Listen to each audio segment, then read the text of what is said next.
Okay, hi guys. Josie is not here at the moment, so it is just me recording this intro, and I'm also not recording on our camera, and I don't have our mic. But I was editing this video and I'm about to post it, but I just wanted to let you guys know. I just want to say thank you for coming to our very first podcast episode. I just want to forewarn you guys that this is not our best episode. There were a lot of technical difficulties, and this was a huge learning curve for us being the first episode, which is why it took us so long, along with being busy and other things. But we're gonna get better as we go. Our camera died midway, we were having lighting issues, and the podcast audio doesn't sound the best. But I did what I could to edit it to make it sound decent enough to listen to.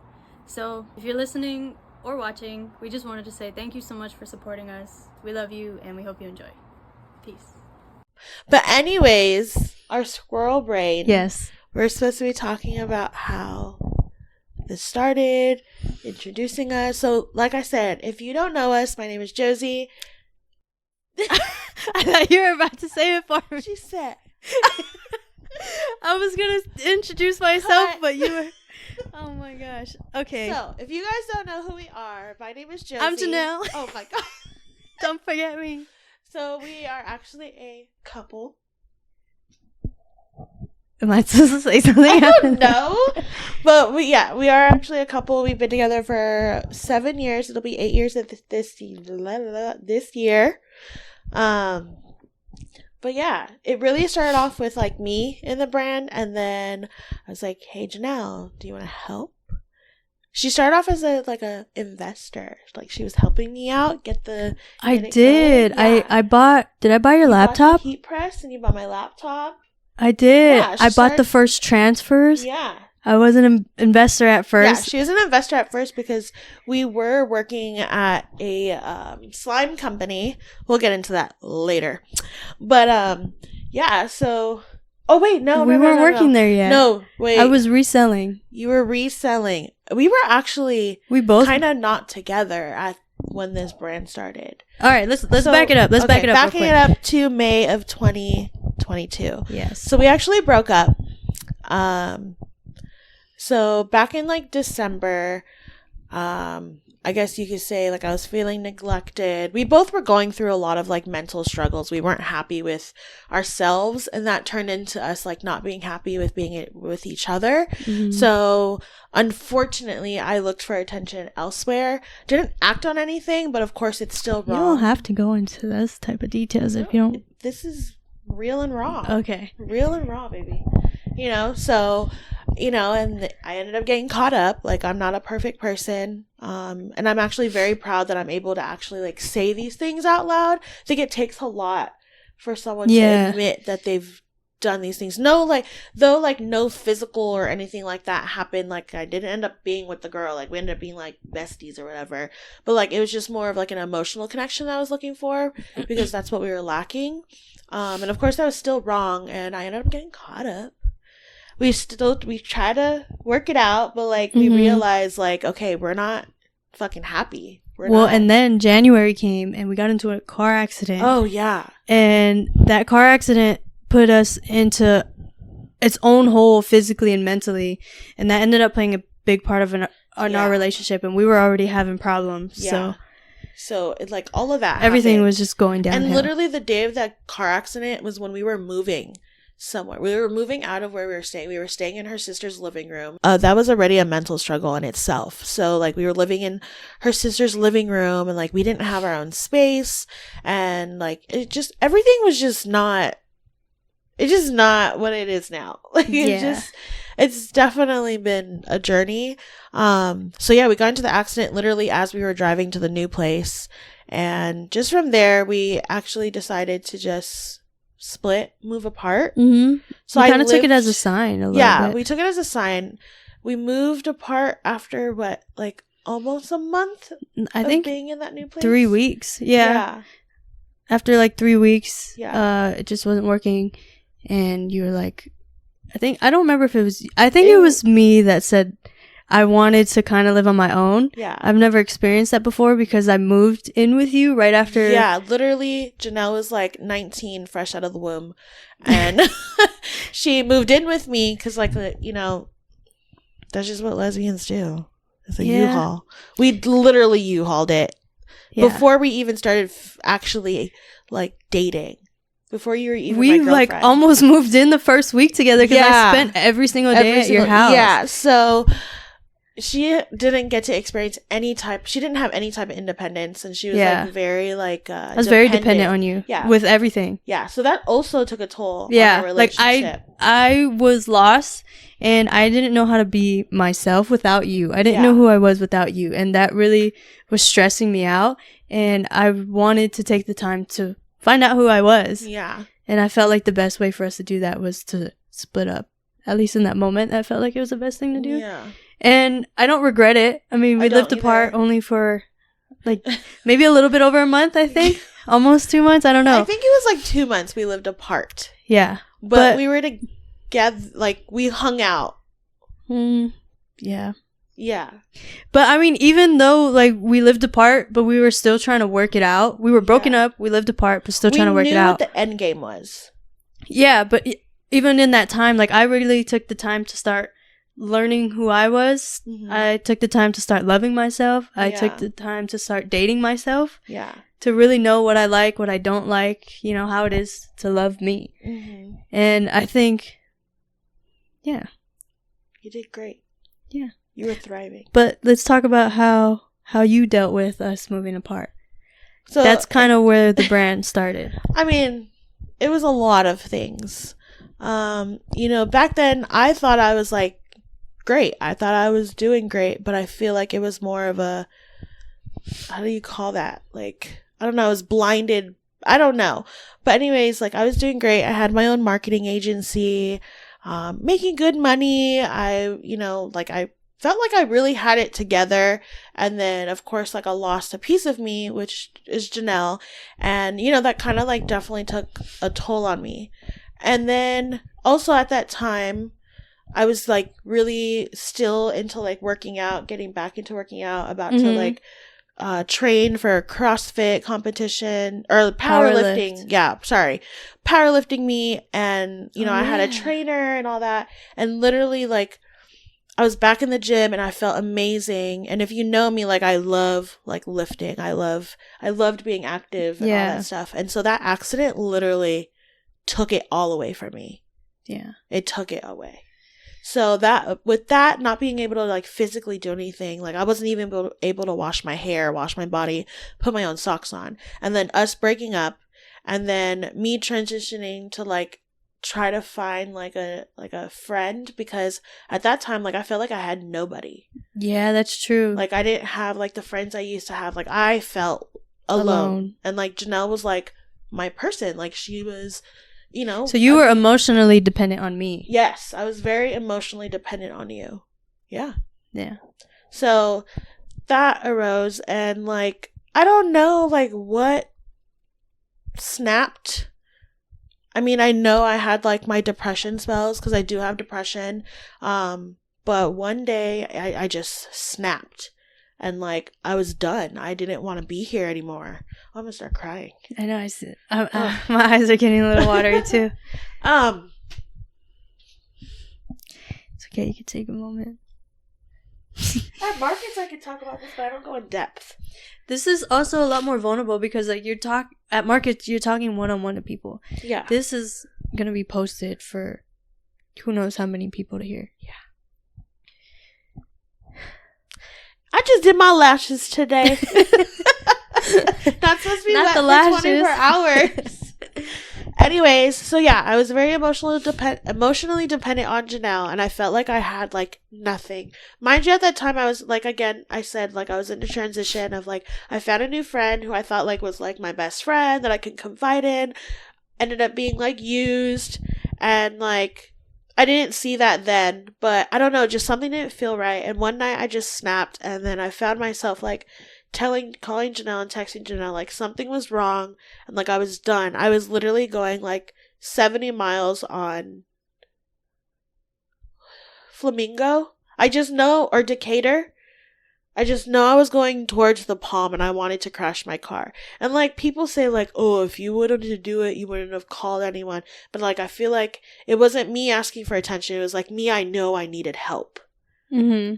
And I couldn't control literally anything. And then I ended up going home, and my friend at the time like ended up coming over because Janelle reached out to her and was like, you need to go see her, because we were not like together. Like I feel like Janelle was really trying to detach herself from that situation, but also trying to be there for me. Mm-hmm. So she's like, let me send someone who's like really important to you right now. So she reached out to her regardless of like how she felt of her, and she ended up coming over. I'm not gonna say names, but like she ended up coming over, and like it honestly made me feel worse, because like you're supposed to be like my best friend, and I'm literally going through a depression spell of like wanting to kill myself, and you say, are you okay? Like, it's gonna be okay. And then says, okay, well, I'm glad you're okay now. Like, just breathe. It's gonna be fine. But I have to go to the club. I promised this person that I was going to the birthday party. And I was like, so I felt even more alone. I was like, fuck. Like, yeah. Holy shit. And then, like, I'm just like, I really am fucking alone. So I literally am like sitting in my room, and I'm writing letters, like my goodbyes to like people that meant so much to me in the past, to like my family, to Janelle, to Jordan, like to literally everybody. Oh God. And I literally just remember like sitting on my bed, and I'm just like, I was done. Like, I was done. And I ended up, so because of the accident, I ended up getting like medications and stuff, and I ended up like literally swallowing so many pills. And if Janelle did not come to the house, I think I was so high off of the pills, I was on the phone with you. Yeah, you did call me, and I could tell that something was... And I wasn't really telling you what happened. Mm-hmm. It's just like, and I was just so high, and I kept saying I love you, and I love you, like I was just talking to you. Yeah. And so I don't know, after that, like, you rushed to the house or whatever, and like you literally like just stayed with me. You had me like drink water. You tried to get me to throw up. Like, I was, because I don't remember how much you took, and I don't even know like what those medications actually were, and the effects that it has on your body. So I was scared. I just remember I was like really high. I think I was able to like cough up some of them. Mm. But yeah, so like, and then I remember you like talking to me, like, I think we like literally talked like almost all night, and you literally told me, I remember this every time, because when people ask me like how this brand started, I always like mention how you're like, you help people so much, and like the pain you're feeling, you need to turn that into something. I think I was also telling you to find ways to help yourself more, like put yourself first more. Yeah. And you were like trying to put those together, like, what can you do that like makes you happy? Because helping people made me happy, so like, what can you do with that? And so I remember, what was it, maybe not the next day, but the day after. Mm-hmm. I remember like I was like on my computer, and I was just like writing. Oh no, I was writing in my notebook, and I was just writing quotes. And then I was like, oh, let me put this on a t-shirt. And I wish I remembered how Don't Mind My Mental came to me. I really wish. I feel like it literally just like, yeah, it just. And I remember I was like, ooh, that's actually really catchy. I like that. I don't even remember if there was other options. Mm-hmm. I just remember Don't Mind My Mental and Mentally Unstable, and That's Okay. Yeah. That is all I remember. And so I was like, okay, like, let's just fuck it. And like, I am, unfortunately, it's like a good and a bad thing. I'm the type of person who goes all in. Like, once I like have an idea, I'm like, okay, let's just jump in. Not like feet first. I go in like head, feet, toes, fingers. Like, I go all the way in. And so yeah, I ended up making like my first shirt with like a quote, and just started posting it. And then we actually, a lot of our videos went viral for a while. From our very first shirt. Do you remember exactly what the quote said? I don't. I can pull it up. I should remember. That's really bad that I don't. I'm about to pull it up right now. Then again, I have such a squirrel brain. Our very first shirt said, "Hi." So this is a quote on the back of the shirt for people to read. It said, "Hi. I know sometimes things feel like they're falling apart. It's okay not to be okay. But I hope you know there's always sunshine after the rain. Oh. Smile, 'cause yours is beautiful.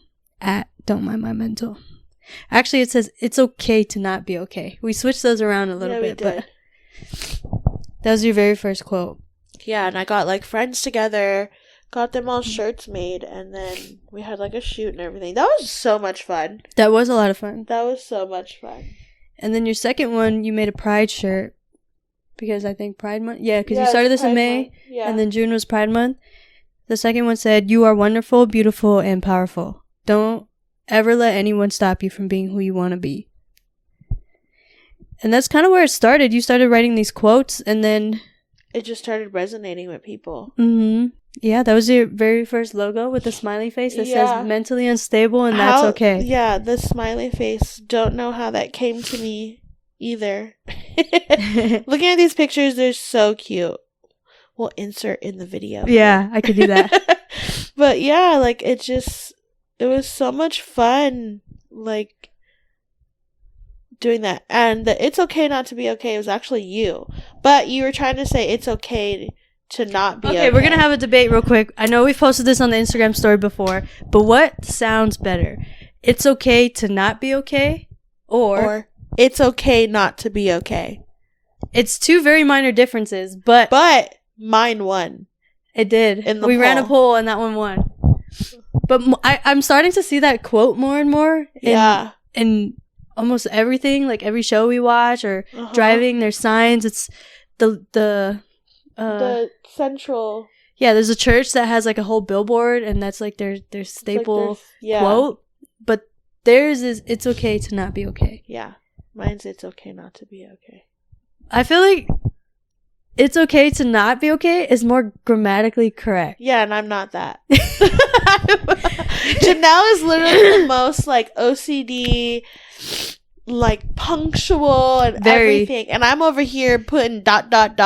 commas after things that don't need to be there. I don't put an apostrophe. Like that's just how my brain works, and that's how I love this. Like that's why I love like my brand, because it's like this is how my brain works, and people can relate.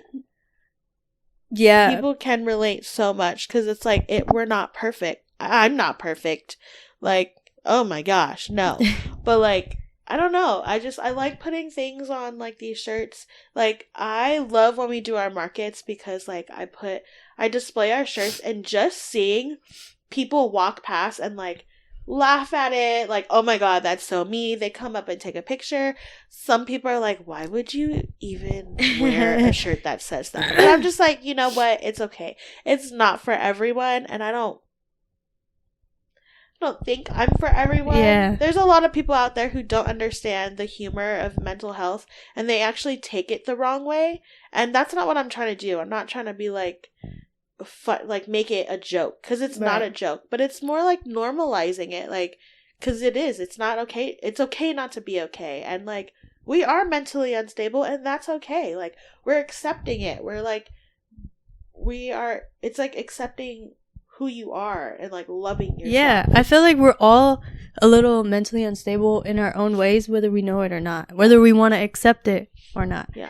I mean, what even is the definition of mental stability? What one person do you know has it all together and is mentally stable? Yeah, and if they are, how long does that actually last, right? Like we all go through our different emotions and feelings and waves of life, and we're not always stable in something, right? Life is always changing, and yeah.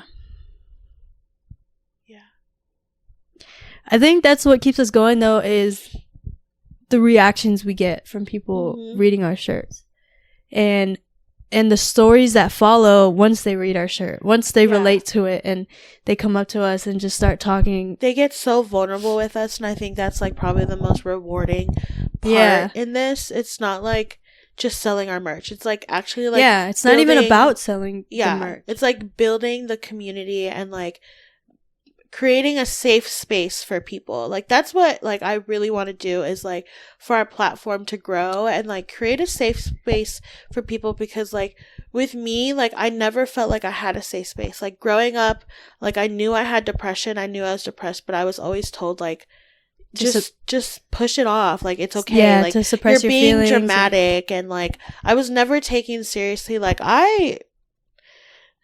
the things I went through, like, my feelings were definitely always pushed to the side. And, like, I mean, that's just, like, how my generation was. Like, That's how most of us were raised. Yeah, it's just, like... Especially our parents. Yeah. Like, the older generation. Definitely. Our parents, our grandparents. They, at least my family, none of them know how to speak on what they're feeling. Yeah. None of them know how to express it. And it's like, you can't get mad at them because they weren't taught that. Mm-hmm. And that's definitely something you have to learn over time and have to be willing to put in the work for. Mm-hmm. So, it could be kind of tough communicating with family sometimes. Mm-hmm. And I think that's what we're trying to change, is being able to be comfortable to talk about these things. Yeah. To strangers, to your friends, to your family. You know? I just had a blank moment. I don't know. Am I boring? No. Listening to you. You're looking at me like... No.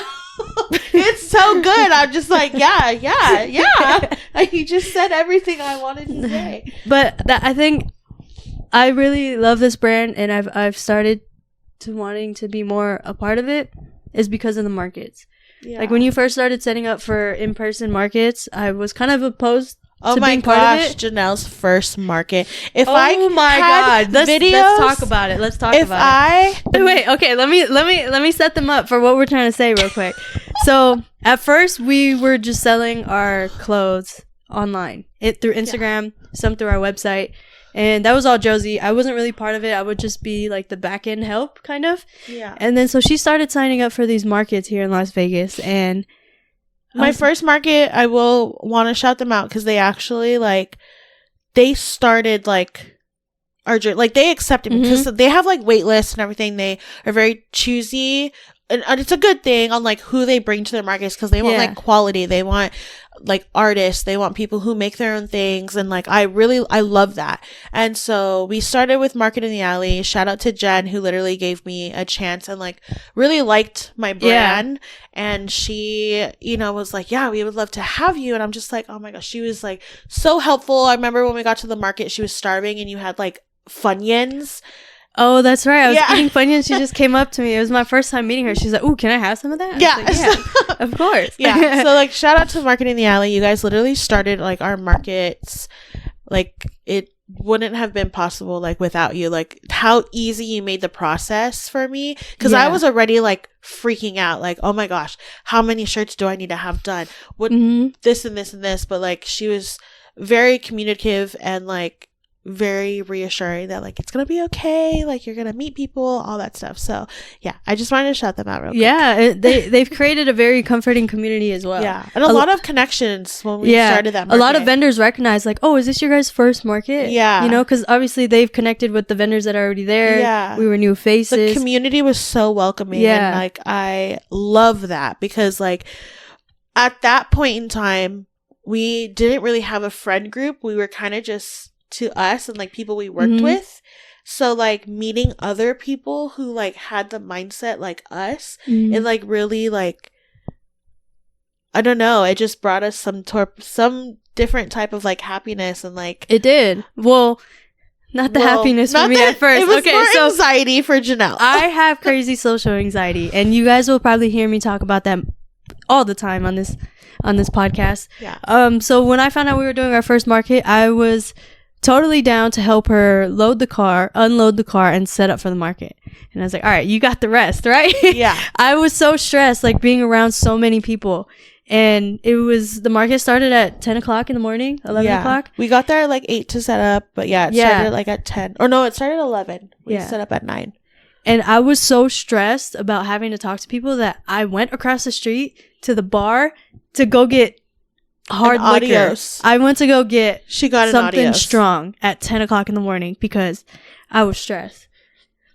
And I was, every time you had people, I was literally hiding. She was hiding behind the clothing rack. Yeah, like, I was not trying to be seen by anybody. Not at all. It was bad. And there was a point where you had to go to the bathroom. Oh my gosh. I was trying to hold it because I just knew and I felt like Janelle's anxiety and stress. I was like, okay, I'll hold it. But I had to go. And I'm just like, I am sorry, but I'm not going to give myself a UTI for this. Like, I gotta go. I'll try to be as fast as possible. And so I just remember going to the bathroom and being fast. And when I come out of the bathroom, I see Janelle and there's 2 people at the booth. Okay, wait, hold on. Back it up a little bit. Okay, so Josie just left to the bathroom and I'm standing there about to shit myself. And I'm like, God damn it. And I totally wanted to just hide, like pretend nobody was at this booth for a little bit. Fuck it. But I was like, no, like I still have to be here. So I walked up to like the front of the table and I was trying my best to smile, but I think people could read that I wasn't very approachable. Yeah. Uh-oh. What does that mean? It was recording this whole time, right? Yes, it just stopped. Okay. It's recording? Yeah. So yeah, you left to go to the bathroom and I was trying my best to hold down the fort, but I was really trying so hard not to make eye contact with anybody. And so these 2 females walked up and we made eye contact. So I gave like an awkward ass little smirk. And then one of them ended up saying, hi, how are you? And I was like, oh, I'm good, how are you? And then they came up to our booth. I was really hoping they were gonna keep walking. So I was like, and so they came up to our booth and just started talking to me and like asking about the brand. And I was like so awkward, like I didn't even know how to answer. And I remember like fumbling my words. I don't even remember exactly what I was saying, but yeah, they ended up becoming really cool friends with us. Yeah, they did. This kid Taylor and Tiff, shout out to you guys. They ended up becoming really good friends. We exchanged Instagrams and stuff with them, and we saw them all the time at almost every single market, and they were super supportive. Oh, and Tay actually like created some of our like logos, and she drew like Janelle and I.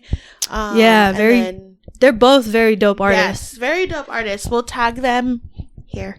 Yeah. Yeah, we'll tag them. And then actually in our second market, Taylor came out to support us again. We were at Haymakers. Yeah, Taylor came out to support us again, and I was telling her like how awkward I was. It was my very first market, and she was like, I kind of sensed that, and that's why I came up to you. I was like, what? You sensed it? She's like, yeah, I could tell. I don't remember exactly what she said, but she said that Tiff has told her that she's very good at like making people feel comfortable. She is. She has a really, really, really bright and bubbly personality. Very like approachable. Personality. Yeah. Easy to talk to. Yeah. So even though I was stressed, it was very easy to talk to them. And it's crazy. She literally read my social anxiety, and that's why she came up to talk to me. You do wear your social anxiety like on your sleeve. I know. On your face. I've gotten better, but that moment in time, oh my God, that was rough. But hey, now I'm the only one in the booth. I handle the fort. Yes. You do. I do, because you're always running around doing other stuff. Yeah, I am. I kind of just like, here you go. You got it. Yeah. But so that brings me to my point of that I really love this brand because I feel like we're not only helping people, but it's also helping me grow as a person.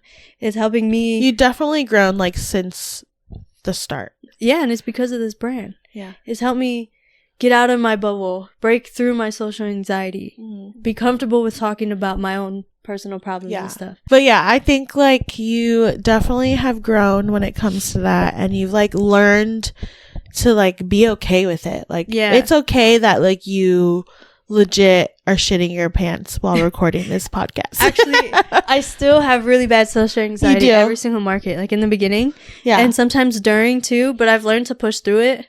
And I've learned to still be comfortable with talking to people. I'm actually the one like always engaging to talk to people. She's more comfortable when she's alone. When I'm around, for some reason, her social anxiety like slaps her back in the face. Yeah. I don't know. Is that a thing? That's so weird. I don't know. Because it's I not think just it's because like I'm your emotional support, and you're like, oh, she's here, like comfortable. Yeah. But it's not even just you. Like sometimes when we have friends visit and they're just hanging around our booth, I feel a little more shy, and I feel a little bit more shy to engage with like the strangers walking past. I don't know why. Sometimes I'm able to tune it out and not even recognize that we have our friends around, but sometimes I'm just like, I don't know. I don't know how to explain it. I get it. But again, it's okay. Yeah. And I'm very open about my social anxiety. Everybody knows. My family knows. My friends know. I say it out loud. Like, I feel a little overwhelmed. Yeah. I've said it on Instagram before. I've even tried doing like interviews in person at the markets, and yeah. You did good. You did do good. You at least got some done. Yeah. It's better than like not doing it. It's gonna get better though. I think the only way to get better at that is like putting in the reps, you know, just like working out. Yeah. You're weak at first, but the only way to get stronger is to put in the reps. Show up X amount of times a week. So that's what this podcast is. We're putting in the reps, you know? So yeah. I'm excited. Yeah, so we'll be releasing episodes every Sunday by 12 p.m. That is the goal. That is the goal. Again, we're very busy. Yeah, we are so busy. So, like, besides, like, Don't Mind My Mental, like, Janelle just got back into work. Oh. Just got back into work. Did. I feel like it's going to be really good for you. You're in, like, a mental funk. Yeah, I kind of want to talk about that.